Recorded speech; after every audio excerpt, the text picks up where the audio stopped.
कुआं। सीमा गर्मियों की छुट्टियों में अपनी नानी के गांव आई थी। सीमा नानी के घर पहुंचने के बाद अपनी नानी के पैर छूती है और उनसे आशीर्वाद लेती है।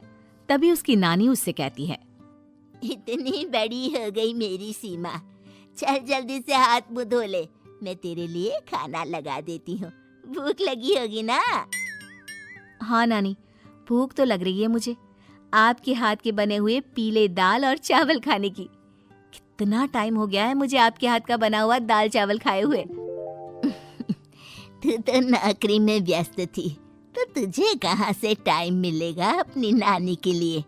और जब इतने टाइम बाद आई है तो ज्यादा टाइम के लिए रुक कर जाएगी तू। हाँ नानी, इस बार पूरे 2 महीने के लिए आई हूँ। सीमा की नानी अंदर जाकर उसके लिए खाना बनाने लगती है। सीमा कमरे में अकेली होती है, तभी उसे किसी औरत के रोने की आवाज सुनाई देती है। वो कभी खिड़की से बाहर झांकती है तो कभी दरवाजे से बाहर झांकती है। उसे समझ में नहीं आ रहा होता है कि आखिर रो कौन रहा है। तभी नानी खाना लेकर आ जाती है। वो अपनी नानी से कहती है, नानी, कोई औरत रो रही है क्या? मैं जब से यहाँ आई हूँ तब से मुझे यहाँ किसी औरत की रोने की आवाज आ रही है। हे भगवान, कहीं ये वही तो नहीं? बोलो ना नानी। अरे कोई नहीं रो रहा, ये तेरे मन का वहम है। और तू ना अब खाना खा ले, ज्यादा यहाँ वहाँ की बातों में ध्यान मत दिया कर। जल्दी से खाना खा और फिर मेरे साथ आ जा मेरे कमरे में, दोनों बैठकर खूब सारी बातें करेंगे। ऐसे ही अगले दिन सीमा अपनी नानी के साथ गांव के बाजार जा रही होती है। उसी रास्ते में फिर से किसी औरत के रोने की आवाज आती है। वो अपनी नानी से कहती है, अरे नानी, क्या सच में तुम्हें अभी भी किसी औरत की रोने की आवाज नहीं सुनाई दे रही? मुझे किसी औरत की बहुत बुरी तरीके से रोने और चीखने की आवाजें आ रही है। मैं बहुत परेशान हूँ नानी, आखिर ये कौन है? मुझे लगता है कि सीमा को शहर भेज देना चाहिए, यहाँ रहना उसके लिए ठीक नहीं। नानी बोलो ना, आप चुप क्यों हो जाते हो?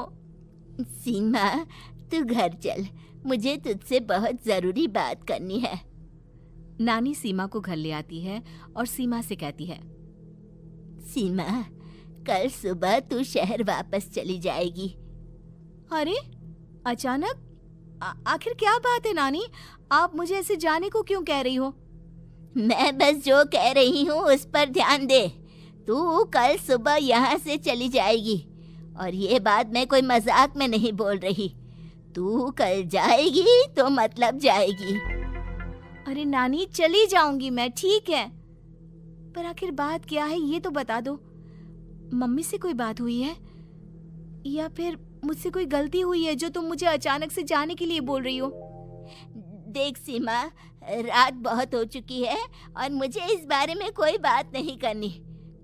चल, अब चल के मेरे साथ सो जा। सुबह की बस पकड़कर तुझे शहर भी तो जाना है। सीमा को अपनी नानी का ऐसा व्यवहार देखकर बहुत ही अजीब लगता है। उसे कुछ समझ में नहीं आ रहा होता है कि आखिर उसकी नानी उसे अचानक से गांव छोड़कर जाने के लिए क्यों कह रही है।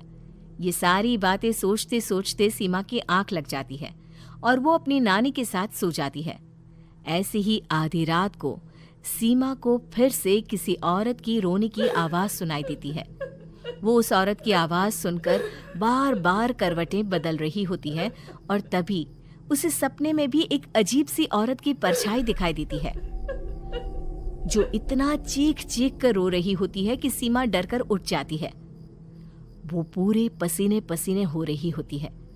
वो अपने आसपास देखती है तो घर में बिल्कुल शांति का माहौल होता है। सीमा घबरा जाती है। वो अपनी नानी को जगाने की कोशिश करती है, मगर उसकी नानी नहीं जगती। सीमा को फिर से उस औरत की रोने की आवाज सुनाई देती है। आखिरकार सीमा अपने आप को रोक नहीं पाती और वो घर का दरवाजा खोलकर बाहर निकलती है। आखिर ये माजरा क्या है? आज तो मैं पता करके रहूंगी। अब आवाज का पीछा करते हुए सीमा आधी रात को गांव के चौपाल के पास बने कुएं के पास पहुंच जाती है, जहां कुएं की चारों ओर बेड़ियां लगी होती हैं। उन बेड़ियों में लगे हुए ताले के साथ एक लाल रंग का कपड़ा और माता रानी का कलावा बंधा होता है। उस कुएं में से सीमा को किसी के रोने की आवाज आती है। सीमा परेशान हो जाती है। इस कुएं में कौन है? कौन है यहाँ? सुनो, कौन है? कौन रो रहा है? वो चिल्ला चिल्ला कर पूछती है और साथ ही लोगों को जगाने की कोशिश करती है, मगर किसी को भी उसकी आवाज सुनाई नहीं देती। अब सीमा खुद उस कुएं के पास की बेड़ियों और तालों को खोलने की कोशिश करती है और किसी तरह कुछ देर की मशक्कत के बाद सीमा उसको खोल भी देती है। और जैसे ही वो कुआं खोलकर उसके अंदर झांकती है, सीमा उस कुएं में गिर जाती है। इतने में उसकी नानी की नींद भी खुल जाती है और सीमा को पास ना देखकर नानी परेशान हो जाती है। नानी घबराकर पूरे घर में उसे ढूंढने की कोशिश करती है, जिसके बाद उसकी नानी और सभी लोग उस खूनी कुएं के पास जाते हैं और सीमा की नानी कुएं के पास खड़ी होती है।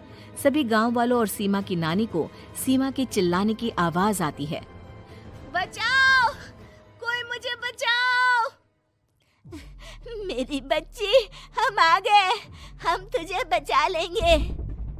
नानी, मुझे यहाँ बहुत डर लग रहा है। यहाँ इंसान की कटी हुई मुंडिया, हाथ, पैर और कंकाल है और खून भी है। नानी, मुझे डर लग रहा है। आप सब मेरी मदद कीजिए, नहीं तो ये खूनी कुआं मेरी बच्ची को भी खा जाएगा। अरे मुझे तो ये समझ में नहीं आ रहा कि आखिर इस खूनी कुएं को खोला किसने। सालों पहले इसको इतनी मुश्किलों के बाद तांत्रिक बाबा ने बंद किया था। अरे पूरा गांव खूनी कुएं के बारे में अच्छे से जानता है, तो कोई भी जानबूझकर तो ऐसा करेगा नहीं। मतलब किसी ने अनजाने में इसे खोल दिया है भैया। सीमा को इस बारे में मालूम नहीं था और जब से वो यहाँ आई थी तभी से उसे किसी औरत के रोने की आवाजें भी सुनाई दे रही थी। कहीं सीमा ने ही तो उसे नहीं खोला। अगर ऐसा है तो फिर सीमा का बचना बहुत मुश्किल है। वहीं कुएं के अंदर सीमा रोते हुए बैठी होती है कि उसे आवाज सुनाई देती है जो कुएं के बाहर खड़े गांव वालों में से किसी को सुनाई नहीं देता। आज सालों के बाद मुझे ताजा खून मिलेगा। तेरा खून पीकर आज मैं अपनी प्यास बुझाऊंगा।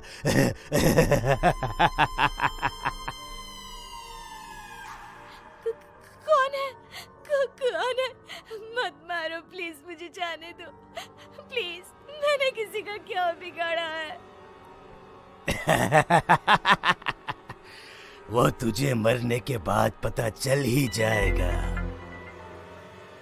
जितने में गांव वाले और सीमा की नानी कुछ सोच पाते, उतने में उन्हें सीमा के चिल्लाने की आवाज आती है और अगले ही पल सब शांत हो जाता है।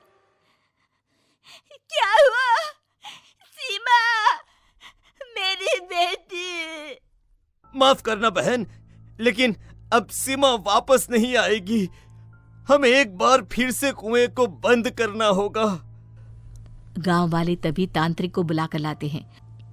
एक बार फिर अपनी शक्ति से तांत्रिक बाबा उस कुएं को हमेशा हमेशा के लिए बंद कर देते हैं और वहां एक बोर्ड लगा दिया जाता है कि यहाँ आना मना है।